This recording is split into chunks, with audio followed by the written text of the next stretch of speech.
Hey you guys, it's Monica and welcome back. I know you guys don't get to see my face often, but I figured today I was gonna come on camera and do an epoxy safety video because you guys asked me a lot of questions and I just wanted to give it to you guys straight, no chaser, my factual opinion on how to keep yourself safe when you are using epoxy. So yeah, let's jump in. Before we jump in though, I want to put a disclaimer on this video because it seems like on safety videos for some reason I get a lot of hate.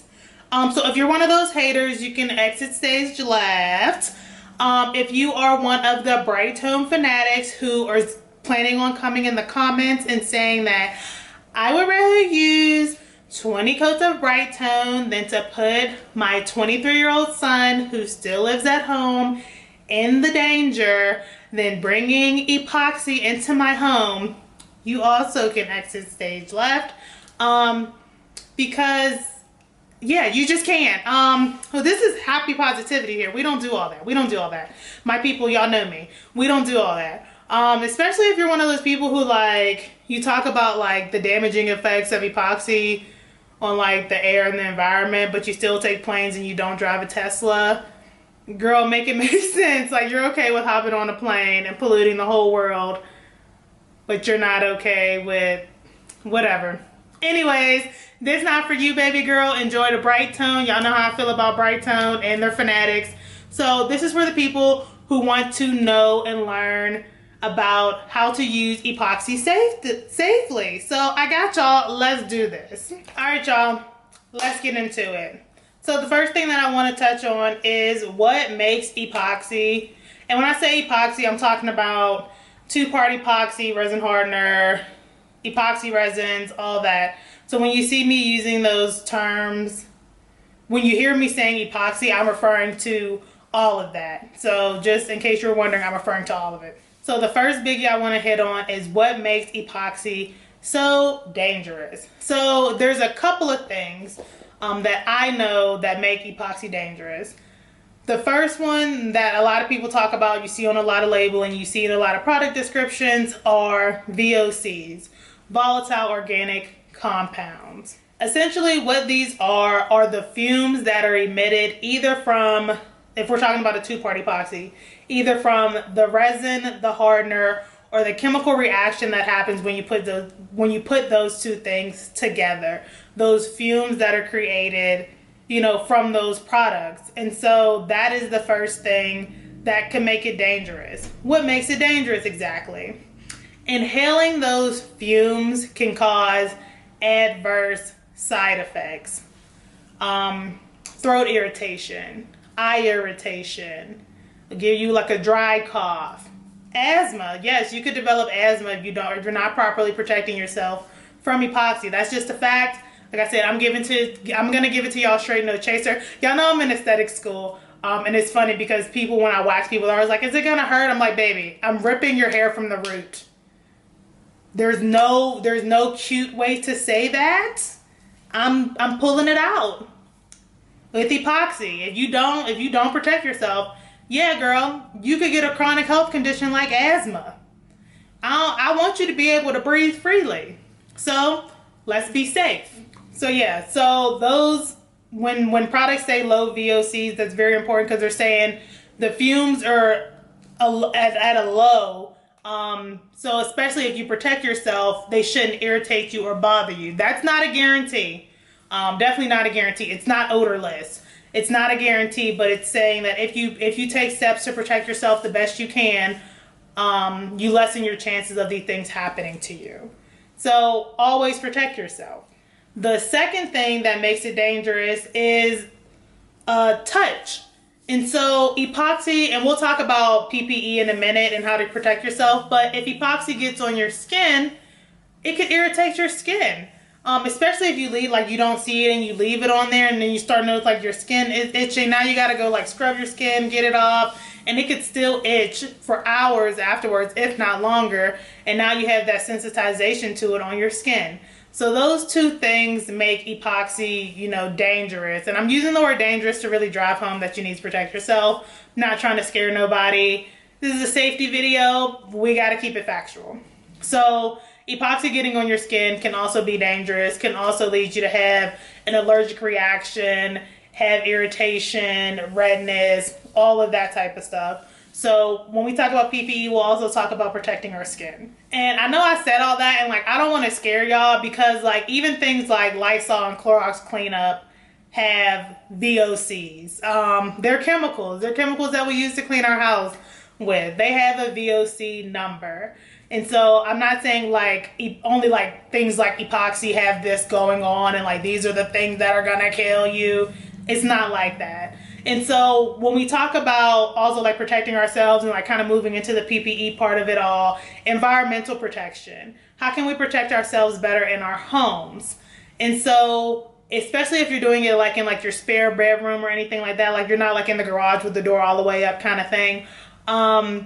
Ventilation. And so I'm very lucky in our home. We have a Braun clean air system, so it circulates, and I can turn it on at any time. It's auto set, but I could turn on more, where it can circulate clean air in and out of my home. And so in addition to that, opening up the window. Don't crack the window like this, girl. I know in Colorado it's still winter. Summer, we're a couple months from summer, I'm sure. Yes, it is April. This is not like a recorded months ago video. It's April.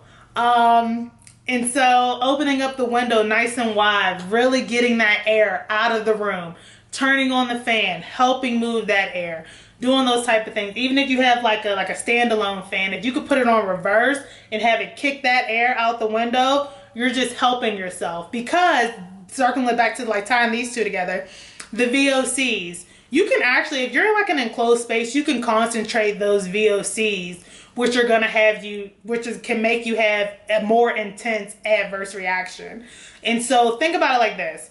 If you're using Clorox cleanup in your bathroom and you have like the door closed because like you were like sweeping or something and you have the door closed and you start spraying everything down with Clorox cleanup, and when you be like, oh, the fumes is getting to me, and you have to step out, that's the same exact thing. But like think about it, if you were in like your open layout kitchen and you're spraying your island with the same amount, you're not gonna, the fumes aren't gonna get to you because you're in a wider area. Those VOCs, the concentration isn't as tight and they have space to disperse.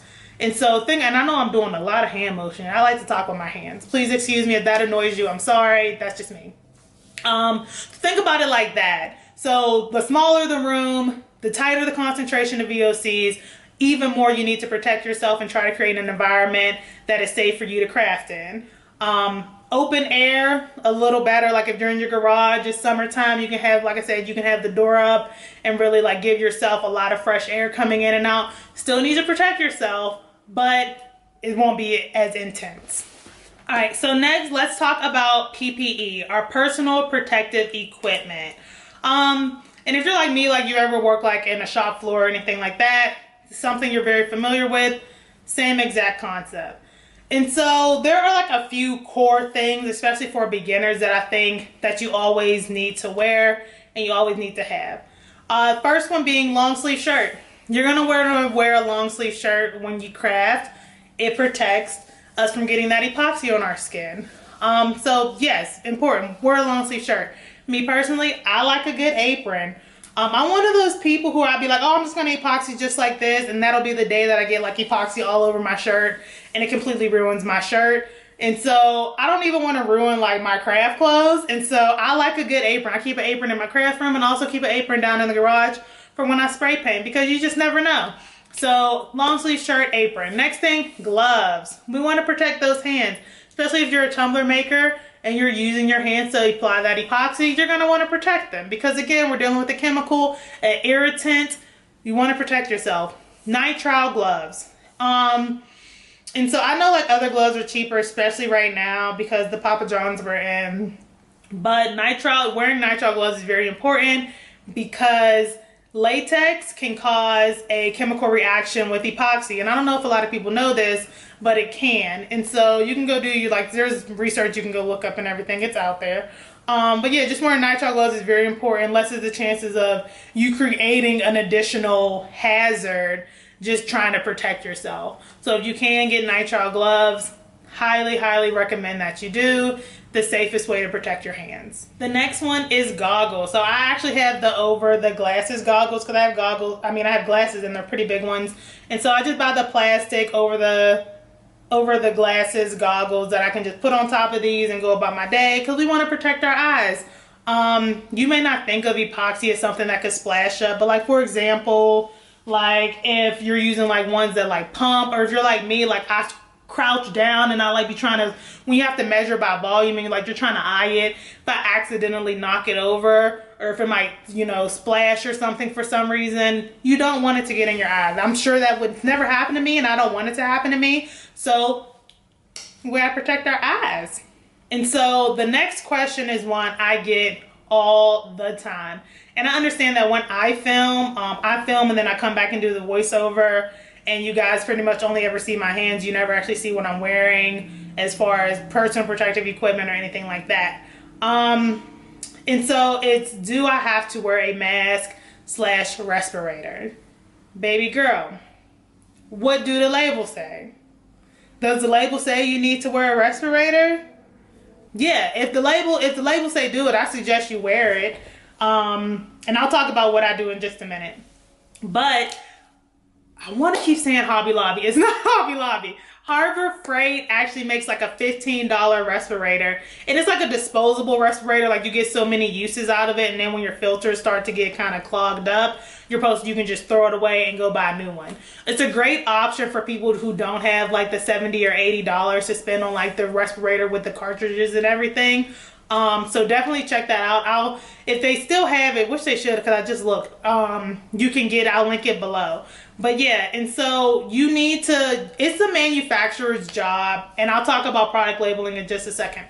It's the manufacturer's job to ensure that their customers know the ways in which to protect themselves. 10 times out of 9, you're gonna see that with epoxies, it's gonna say you need some type of lung protection, that being a respirator. And so to bring it back to myself, if you guys saw my video from like a year ago, it was like right when the panorama started. I had made like a epoxy Q&A video from a lot of questions that I had gotten.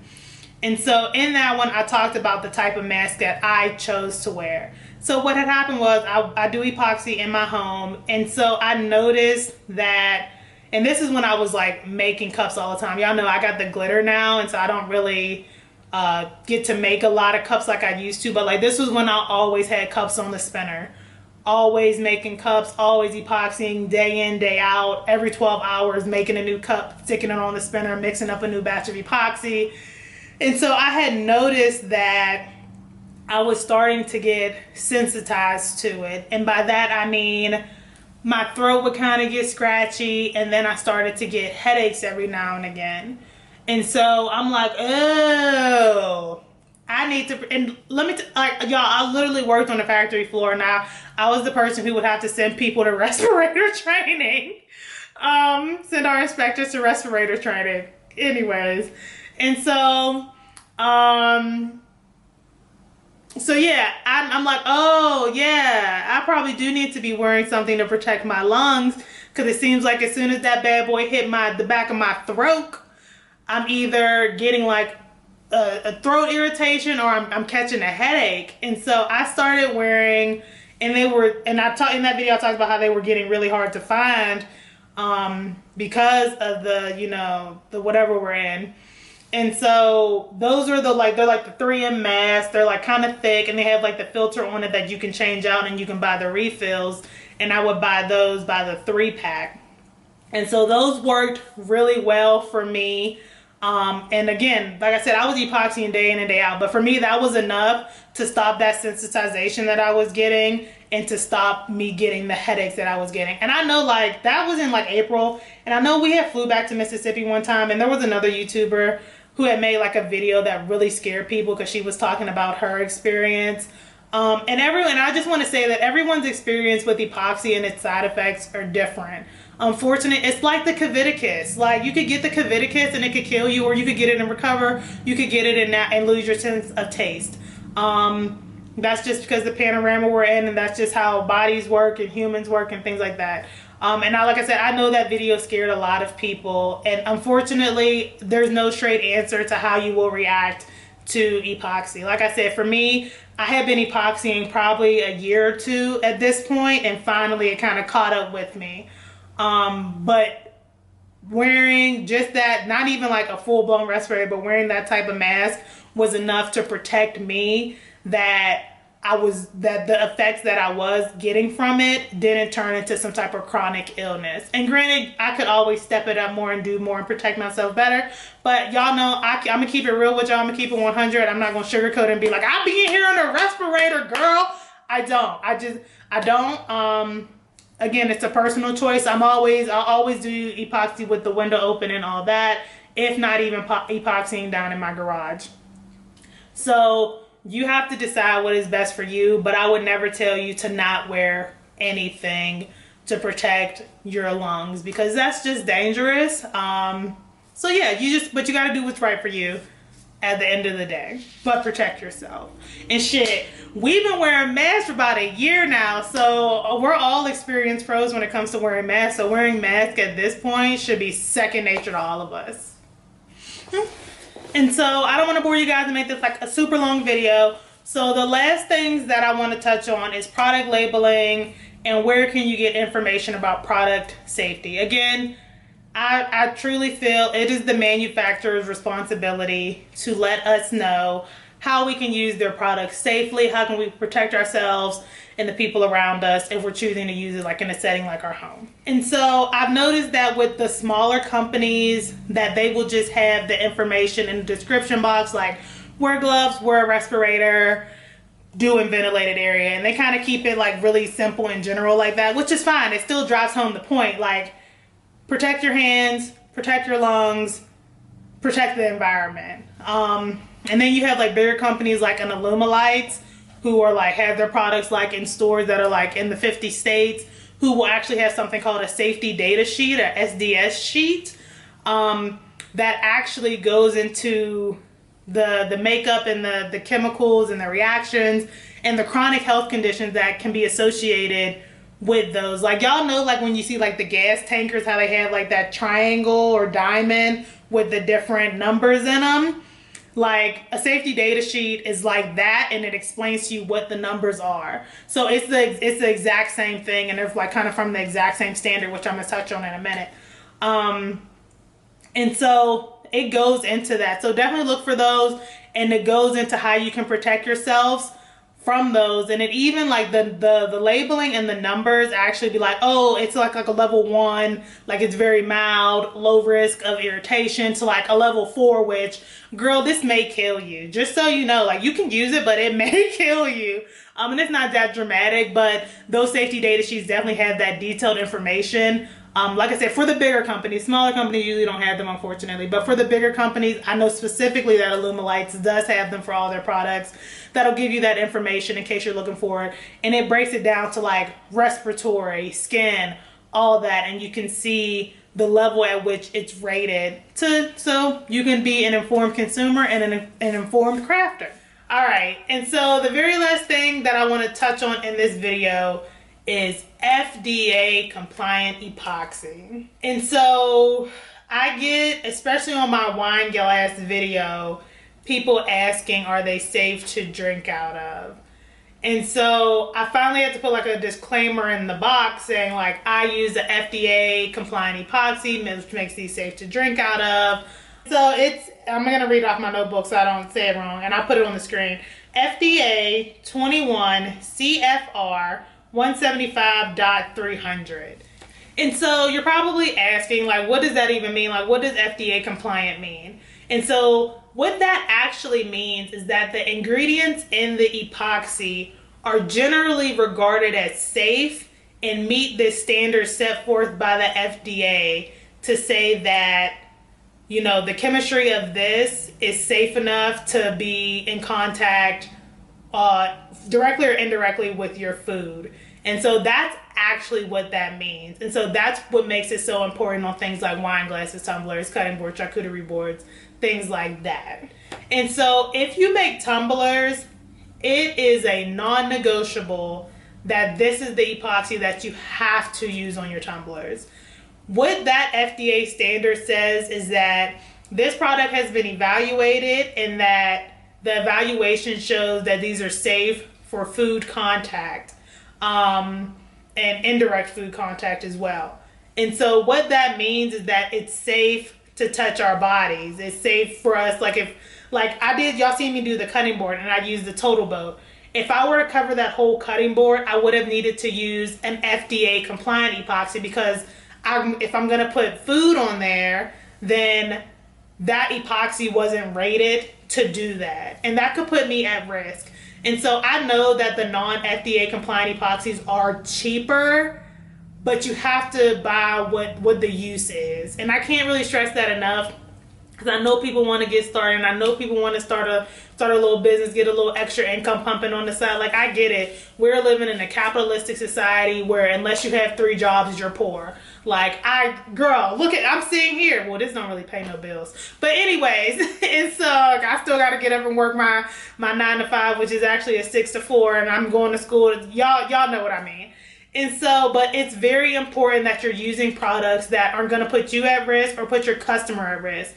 Because if I'm spending $60 on a tumbler and I found out they use the cheapest epoxy on the market, it's not FDA compliant, and now I'm drinking out of my cup every day, I'm going to be mad, and I'm sure you would be too.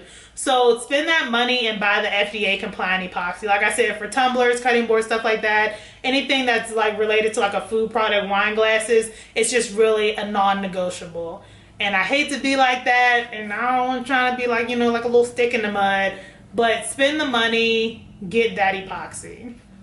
So yeah, I think that's pretty much all that I had for this. I didn't want to make the video too long. I wanted to kind of give it to you guys straight, no chaser. Oh, really quickly, I do want to touch on sanding. Yeah, wear your mask when you're sanding. That's all I'm going to say about that. Yeah, and I think that's it. I can't think of anything else. Wear your mask from start to finish. Wear your PPE from the time before you open up your bottles to start your mixing until the time in which you are done with your project. Wear your PPE, protect yourself, keep your environment safe. Have that window open the whole, if you're spinning tumblers, have that window open the whole time you are spinning that tumbler. You know, protect yourself. And so, yeah, I hope this was informative. I hope it was quick and snappy and you got everything you needed to know out of it. I'll leave links to some things below that, like I talked about in the video. Yeah, and I think that's all I got. So if you like these kind of videos, please don't forget to give it a thumbs up, subscribe to the channel, and come and join our little Period 6 Designs family. We are a very fun group, I promise. Outside of all the stuff we have to cover like safety, we are a very fun group. Follow me on Instagram at Period 6 Designs. You can follow me over on TikTok with the young kids at Period 6 Glitter. And I will see you guys in the next one.